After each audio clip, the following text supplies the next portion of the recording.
اگر اللہ اپنے بندوں کی روزی کشادہ کر دیتا تو وہ زمین میں فساد برپا کر دیتے۔ اس جہاں کے پار ایک مقام ہے جس کو عرش الہی کہتے ہیں، اور وہاں ہر صدا پہنچتی ہے، وہاں خاموش چیخیں سنی جاتی ہیں،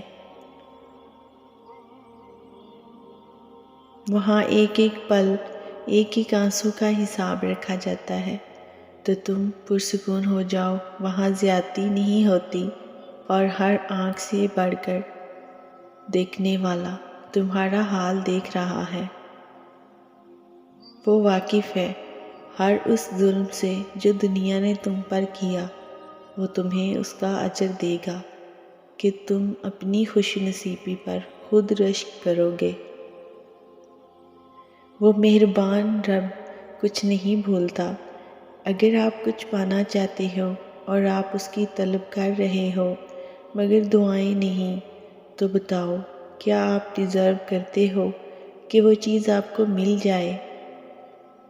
دعا سب سے بڑا سورس ہے اللہ سے تعلق کا، اور واحد دعا ہی ہے جو آپ کی تقدیر بدل سکتی ہے۔ اکثر دعا میں آنکھ سے آنسو بہہ رہے ہوتے ہیں اور زبان کی بجائے دل بول رہا ہوتا ہے۔ ایسی کیفیات میں دعائیں قبولیت کے قریب ہوتی ہیں اور اللہ کن کی نعمت سے نواز دیتا ہے۔ تقدیریں اس کے ایک کن سے ہی بدلتی ہیں۔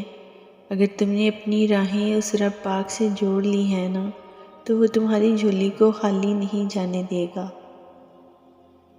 وہ ہر کسی کو اس کی خواہش سے بڑھ کر دیتا ہے، یہی اس ذات رحمان کی صفت ہے۔